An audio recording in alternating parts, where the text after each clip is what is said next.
This man was shot in the head while being escorted by police, and it was all caught on camera. I know what you're thinking. It must go deeper than this. Well, you're right, it does. So let me explain what actually happened. So the man you see on the screen, his name is Jeffrey Doucet. In mid-1980s, he worked as a karate instructor and would offer private lessons to individuals, including kids. Now, between 1983 and 1984, Mr. Doucet here was offering karate lessons to this kid, Jody, who was about 10 years old. It also happened that Jody's parents had separated and he was living with his mom. Because of the amount of time Jody was spending with Doucet, they happened to bond, and according to Jody, they were really good friends. Until they weren't. So here's where things get dark. Despite Doucet being a good friend to Jody, what his parents didn't know is that he was actually a pedophile. Yeah, you heard that right. So I guess Jody being away from his father and amidst his parents' separation, Doucet saw his chance as a predator and in fact began sexually abusing Jody. Well, of course, Jody never told anyone, including his mom, and nobody took a notice. See, all this had been going on for several months now, but somehow, somewhere, Doucet decided he wasn't getting enough and that he needed more.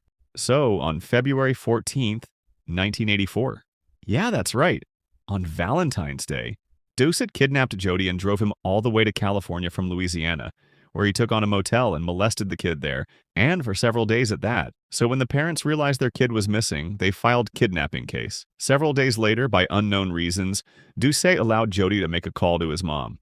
On 29th February, 2 weeks since Jody was kidnapped, the police managed to track the motel they were at and raided the place, arresting Doucet. The next day, on March 1st, Jody was returned to his parents in Louisiana, while Doucet remained in custody in California. So, when Jody's father, Jody Plauché, heard about his son's assault, he was really angry and decided he had to do something about it. Gary was a well-connected man, and a week later, he received news about Doucet's extraction from California to Louisiana, where he was set to face a trial for the kidnapping and assault of Jody, and the exact details such as when, where, and at what time.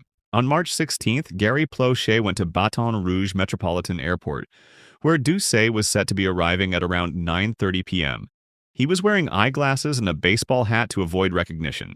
In the airport, WBRZ TV crew had arrived and set up their camera to record Doucet's arrival, and just opposite where they had set up their cameras was a bank of payphones where Plauché was standing, making a call as he waited for the predator.